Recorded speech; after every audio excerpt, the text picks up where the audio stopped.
안녕하세요. 부기능입니다. 오늘 소개시켜드릴 책은 나의 독박 간병일지입니다.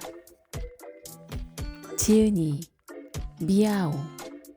부모님이 연달아 세상을 떠난 뒤 그림으로 사랑했던 가족에게 마지막 이별을 하리라 결심하고선 간병인 생활을 그림으로 기록하기 시작했다. 그 기록은 페이스북 연재를 시작으로 대만에서 2권의 시리즈물로 출간되었다. 이 과정에서 엄청난 반응을 얻었고 돌봄자에 대한 사회적 이슈를 일으켰다. 프롤로그, 세상의 모든 돌봄자에게. 저는 엄마 아빠가 세상을 떠난 후 어떻게 해도 그 상처와 아픔을 잊기 힘들었어요. 성숙한 어른처럼 받아들이지 못했고 우리 언니처럼 빠르게 사회로 돌아갈 수 없었죠. 두 분이 죽음의 문턱에서 고통스러워할 때 병실에 드리워진 그 어두운 기운을 저는 잊을 수가 없었어요. 아픈 가족을 간병하고 돌보는 돌봄자는 슬픔으로 가득한 투명 상자 안에 갇혀 있는 것 같아요. 어느 날 돌보는 일이 끝난다고 해도 상자는 여전히 닫혀 있죠. 그 열쇠가 어디에 있는지는 아무도 모른답니다. 그런데 어느 날 제게는 그림이 있다는 걸 떠올렸어요. 저는 그림으로 모두에게 이런 상황을 말해주고 싶었어요. 아직 겪지 않은 이들은 마음의 준비를 하도록, 이미 경험한 이들은 결코 혼자가 아니란 걸 알았으면 해서요.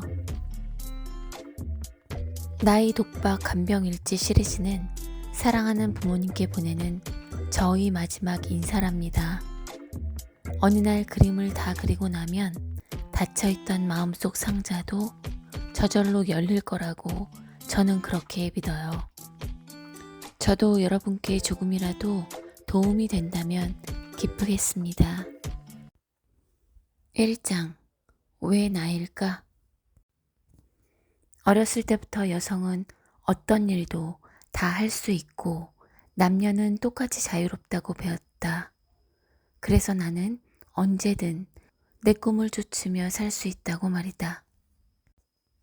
하지만 누구도 말해주지 않은 아주 중요한 사실이 하나 있었는데 그건 바로 여성의 자유에는 제약이 따른다는 거다.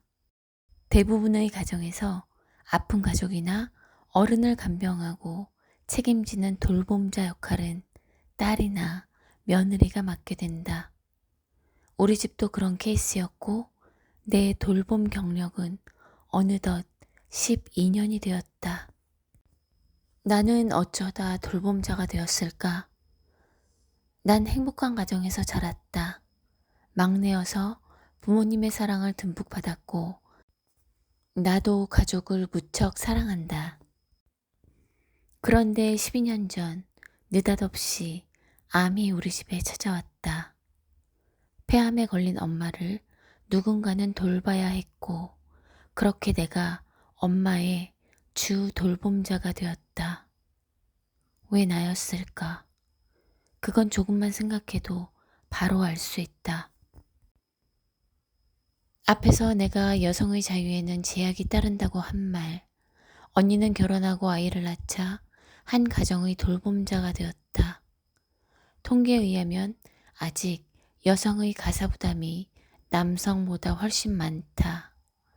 시부모님과 어린아이를 돌보는 책임, 거기에 맞벌이까지. 그런데 내가 어떻게 언니에게 또 부담을 지울 수 있을까? 그때 나는 미혼이고 프리랜서였으니 어떻게 봐도 내가 가장 적합했다. 내겐 언니 외에도 오빠 둘이 있다. 사회생활에 여념이 없던 때라 그런지 자신들이 돌봄자가 된다는 생각 자체를 하지 못했다. 그래서 자연스레 빠졌다. 그렇게 나의 돌봄자 여정이 시작되었다. 나는 엄마와 함께 말레이시아 시골집을 떠나 싱가포르의 병원에서 암 치료를 시작했다. 엄마의 종양이 너무 커서 먼저 크기를 줄인 다음 수술을 해야 했다. 편의를 위해 우리는 병원 근처에 머물기로 했고, 다행히 병원 근처에서 사는 이모 집에 지내게 되었다. 돌봄자의 가장 큰 어려움은 불면이다.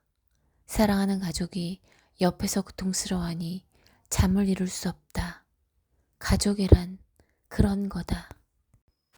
엄마는 방사선 치료가 시작되자 훨씬 더 쇠약해졌다. 오래 서 있지 못해 휠체어에 의지해야만 했다.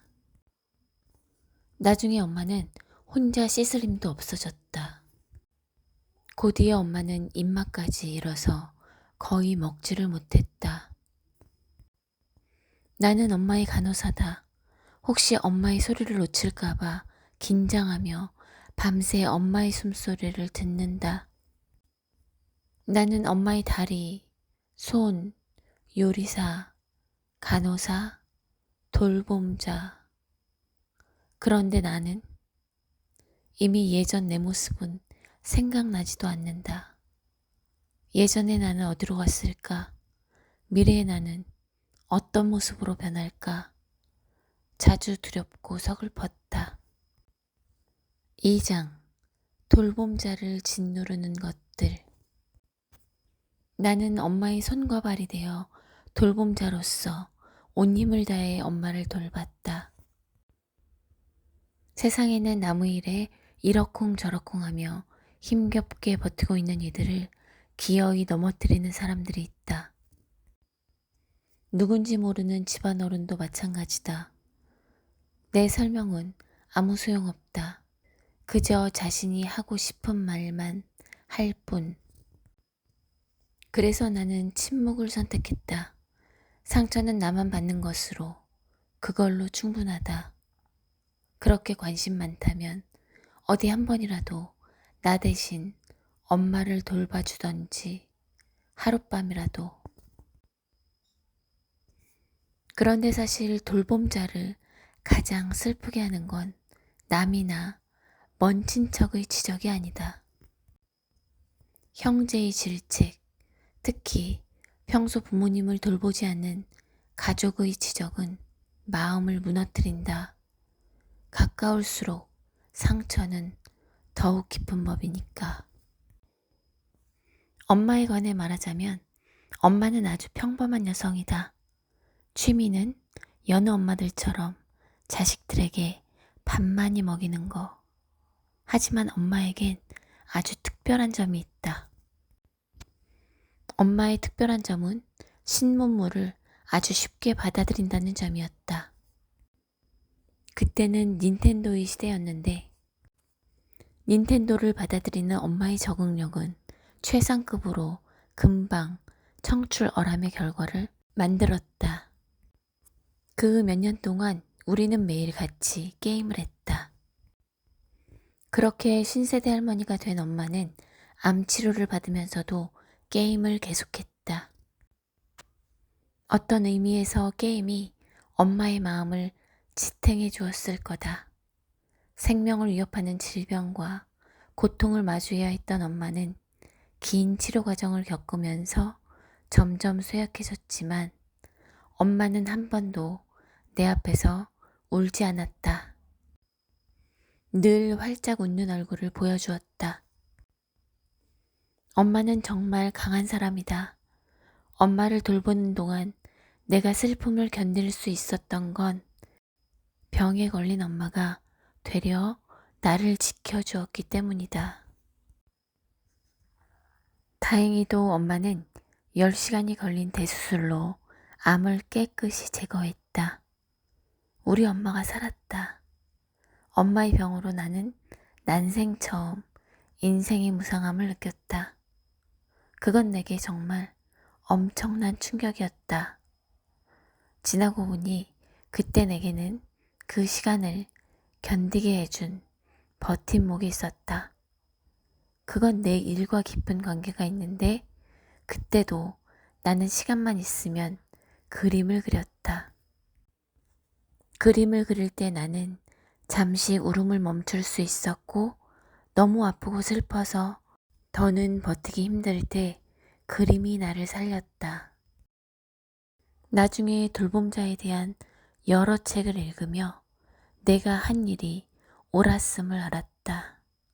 돌봄자는 우선 자신을 돌봐야만 한다. 나를 보호하고 안정된 마음을 유지해야만 자신과 가족 모두 지치지 않고 돌봄이라는 긴 여정을 걸어갈 수 있다. 내게 마음을 다잡아주는 게 바로 그림이었다.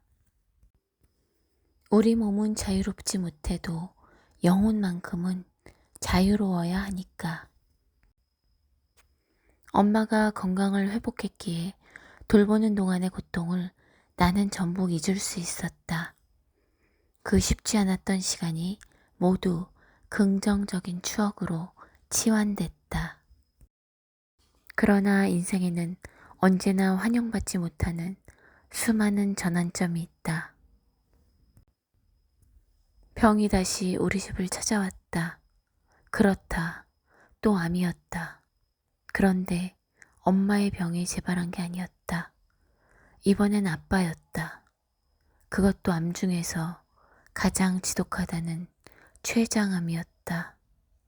아빠는 6개월도 안 돼서 가장 고통스러운 방식으로 급격히 쇠약해졌고 내 마음에도 영원히 지워지지 않는 상처를 남겼다. 내가 기억하는 아빠는 늘 미소를 짓고 있는 따뜻한 모습이었다. 어렸을 때 나는 엄마보다 아빠와 훨씬 더 친했다. 엄마가 집안일로 바쁠 때면 아빠가 나를 돌봤는데 나는 아빠의 보물이었고 아빠는 나를 무척 사랑했다. 3장 다시 돌봄자가 되다. 우리 아빠는 1939년에 태어났다. 영국 식민지 시대와 2차 세계대전 때 일본군의 침략을 경험한 아빠의 어린 시절은 무척이나 힘들었을 것이다. 그 시대에 태어난 남자는 보편적으로 시대가 만들어낸 강인한 인성을 갖고 있다. 힘들다고 말하지 않는 건 그들의 특성이다. 하지만 힘들다고 말하지 않는 그 특성이 아빠의 치명상이 되었다. 췌장암은 초기 증상이 거의 없고 변비와 복통 같은 증상을 보인다. 아빠가 말하지 않으니 가족들도 알아챌 수 없었다. 아빠 세대의 남자들은 특징이 하나 더 있다. 근검절약하고 신문과 매체를 과도하게 믿는 것이다.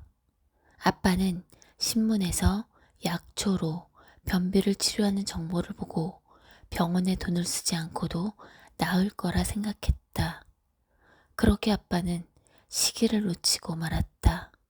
혈변을 보고 소화가 안 되고 복통이 심해지고 체중이 급격히 줄자 병원에서 검사를 통해 췌장암 말기라는 걸 알게 됐다. 너무 늦어버렸다.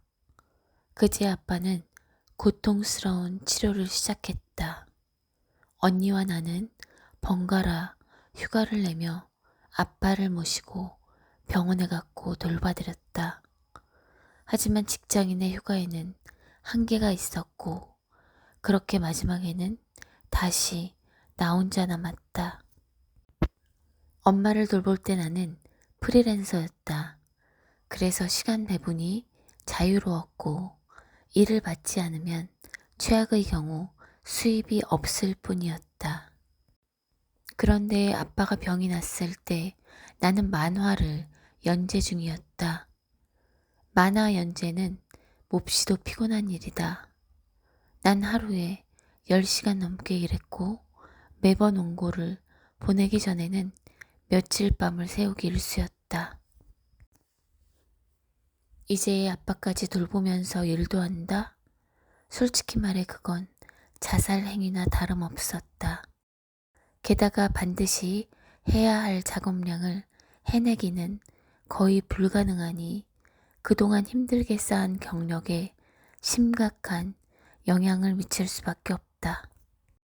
하지만 나처럼 병상 옆에서 일할 수 있는 사람은 없었다. 그래, 그럼 또 내가 해야지. 나는 가족을 무척 사랑한다. 나를 희생해서라도 그들을 지켜주고 싶었다. 난 내가 병든 부모님을 돌보는 게 당연하다고 생각했다. 막내라서 가족들의 사랑과 관심을 한 몸에 받고 자랐으니 보답하고 싶었다. 하지만 이런 생각은 어느 날 흔들렸다.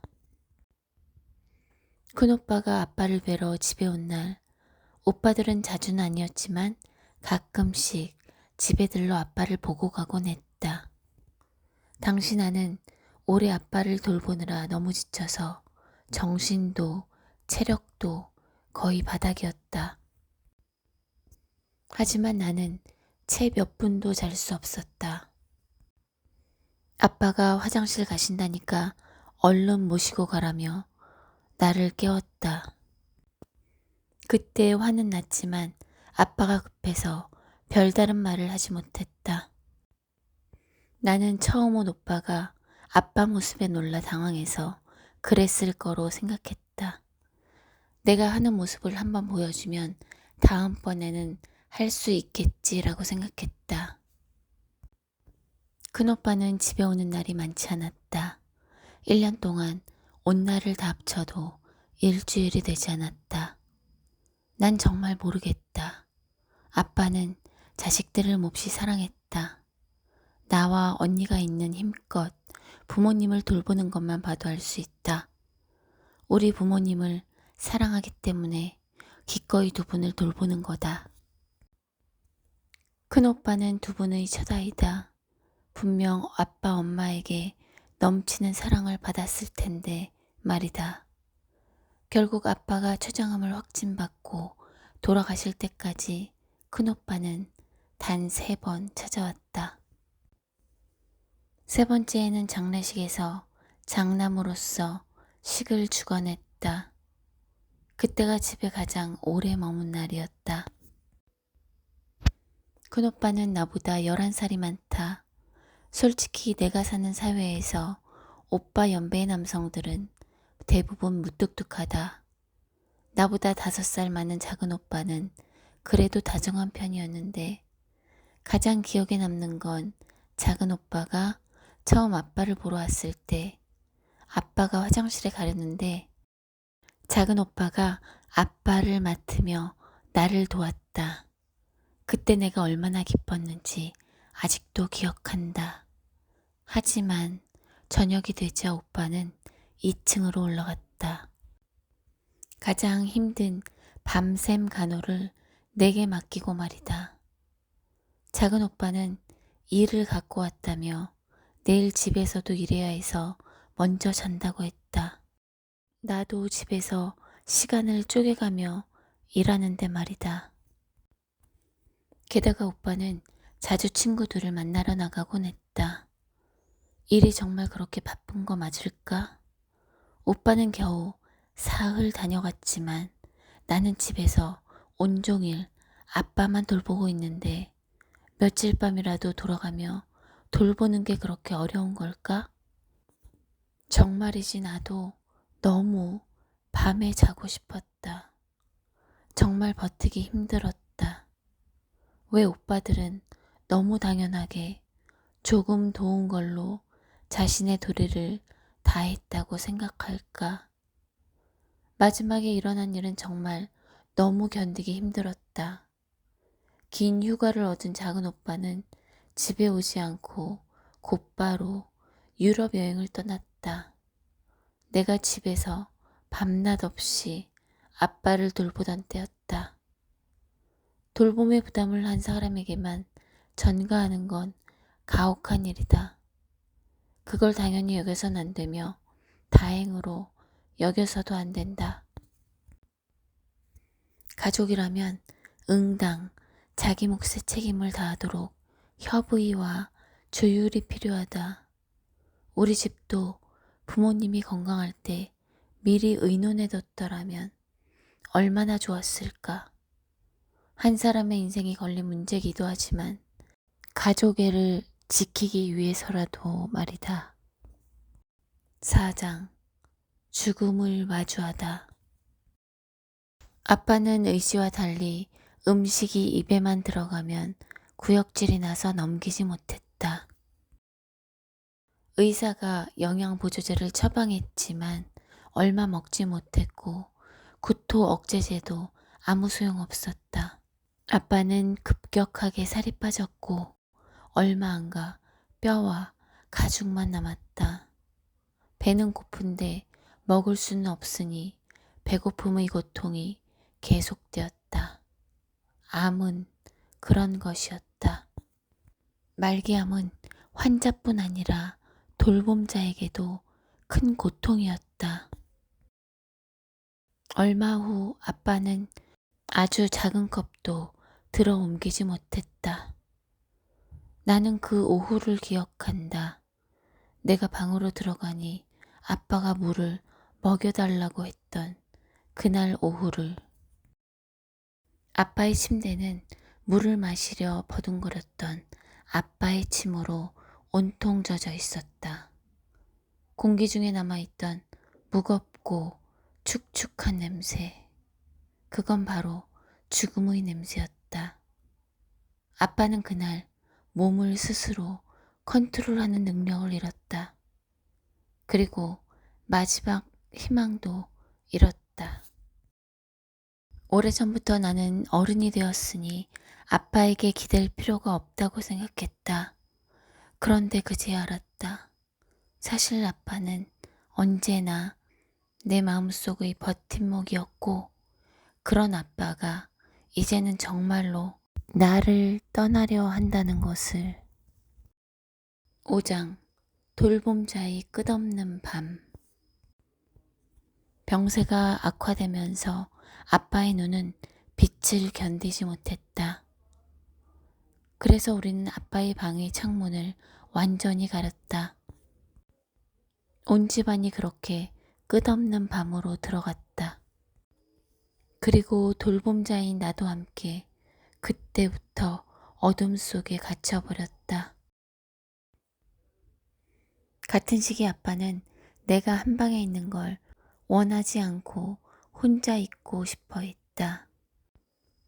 어둠 속에 우두커니 앉아 나 혼자 기다리고 있다. 아빠는 이제 보조식도 거의 먹지 못한다. 이제 정말 시간이 얼마 남지 않은 거겠지? 어쩌면 저렇게 고요히 누워있다 어느 날 조용히 가실지도 모르겠다. 나도 그럴 줄 알았다. 하지만 정말 무서운 일은 그때 일어났다. 무거운 어둠 속에서 아빠가 갑자기 벌떡 일어났다. 나중에야 나는 그게 선망 증세임을 알았다. 죽기 전에 통증과 영양실조로 환자의 인지 능력이 떨어지면 꿈을 꾸듯 계속 이상 행동을 보이는 증세. 아빠의 선망 증세가 일어난 그때부터 내 몸도 경고 신호를 보냈다. 원래 호흡기가 약했던 나는 피곤이 가중되자 과호흡 증상이 심해졌다. 콧 속에도 염증이 생겨 숨을 쉬는 것도 쉽지 않았다. 늘 멍한 머리, 침침한 눈, 극심한 두통으로 피곤한 몸은 천근만근이었다. 누가 나를 구해줄까? 나는 정말이지 이미 한계였다. 선망 상태의 아빠는 허공에 대고 화를 내곤 했다. 아빠는 지금 인생에서 가장 두려운 일을 경험 중이다. 생명을 잃어가고 있으니까. 지옥이 정말 있다면 나는 내가 있는 곳이 지옥 중 하나라 생각했다. 슬픔, 두려움, 아픔이 아빠를 집어삼켰고 나를 집어삼켰다. 우리를 이곳에서 구해줄 리는 아무도 없었다. 저 작은 벌레도 나보다는 자유롭고 행복해 보였다. 6장 스스로를 잘 돌보기. 남은 날들 동안 아빠와 계속 함께하기 위해서 나는 지금 내 마음을 다스리고 있는 방법들을 살펴봤다. 그림 그리기, 독서, 영화, 음악. 그러다 새로운 사실을 발견했다. 전부 너무 정적인 활동이었다. 그래서 몸을 움직이는 활동을 해보았다. 요가는 몸을 이완시키니 모두에게 추천한다. 운동을 통해 몸의 존재를 깨닫자 그제야 느낄 수 있었다. 내가 살아있음을. 운동 외에도 또 좋은 활동을 하나 소개하자면 활기차 보이도록 외모를 가꾸는 일이다. 사람의 마음은 사실 단순하다. 외모를 깔끔히 정리하는 것만으로도 자신감이 생긴다. 자신을 먼저 잘 돌본다는 그 힘이 기초가 되어야 우리는 계속 나아갈 방법을 찾을 수 있다. 마지막으로 내가 간병하는 동안 찾아낸 나를 지키는 방법을 소개하겠다. 그건 바로 임무 노트다.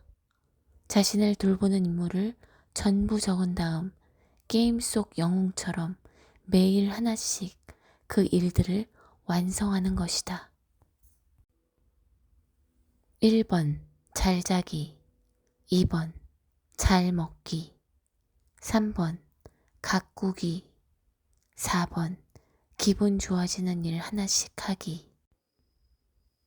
돌봄자는 종종 인간이 할 수 있는 가장 쉬운 일조차도 하기 어렵다. 하지만 그럴수록 더 움직여서 임무를 완성해야 한다. 그 자리만 맴돌면 아무것도 바뀌지 않고 점점 더 슬퍼질 뿐이다. 일어나 창문을 열고 새로운 공기가 들어오게 해야 주의력을 돌릴 수 있다. 내겐 슬픔만 있는 게 아니라 자신을 돌볼 힘도 있음을 떠올려야 한다. 그러니 일어나 움직여라. 운동을 하든 무엇이든 다 좋으니까 가만히 앉아있지만 말자. 7장 사랑하는 가족에게 안녕이라 말하기. 아빠는 햇빛 찬란했던 오후에 떠났다.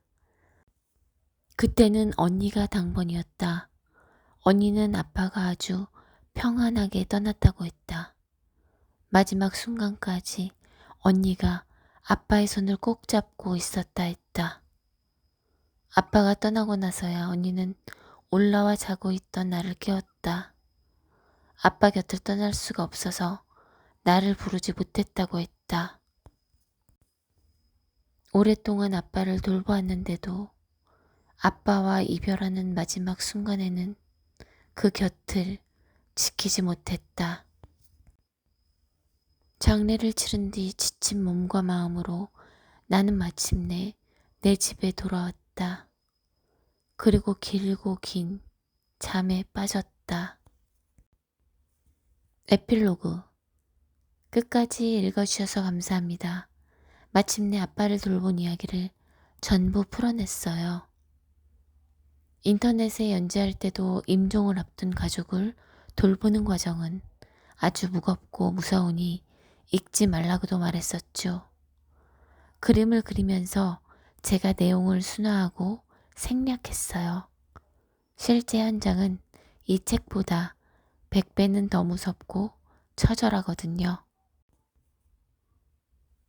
생명이 꺼져가는 과정은 이렇게나 잔인한 거구나. 아빠는 자신의 생명으로 제게 죽음이 무엇인지 가르쳐 주셨어요. 아빠가 세상을 떠난 후 아주 오랫동안 저는 불을 켜고 잤어요. 어둠이 그 밤들을 생각나게 했거든요. 괜찮을 거로 생각했어요. 어른이니까. 이 기억을 잊으면 되고 상처는 시간이 치료해 준다고 생각했어요. 하지만 좋지 않은 마음들을 꼭꼭 숨겨두면 결국은 영향을 받게 돼요. 나 자신도 제대로 못 보는 상처를 어떻게 치료할 수 있겠어요. 그래서 결심했어요.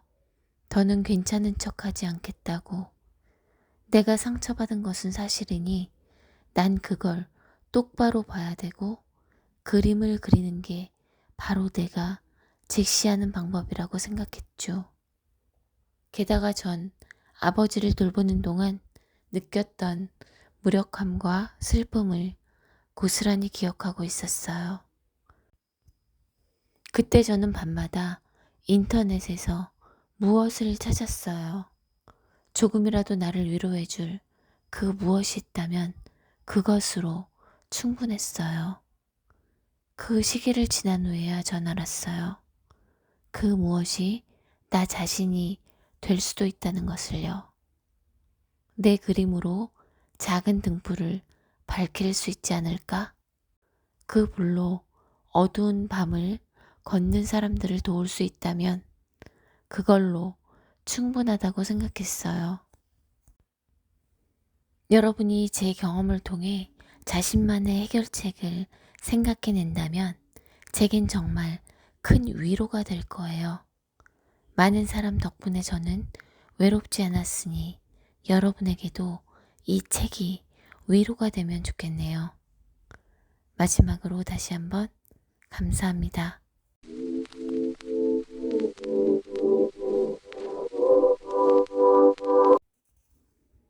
이 책의 저자는 말기암 환자를 돌보며 같이 피폐해져가는 간병인의 심신을 섬세하게 그림과 함께 담아냈습니다. 간병은 저자처럼 어느 날 문득 누구에게나 주어질 수 있는 현실적인 문제이기에 더욱 가슴 깊이 다가올 수 있었던 내용이었던 것 같습니다. 그럼 오늘 저는 여기서 인사드리겠습니다. 오늘도 함께 해주셔서 감사합니다.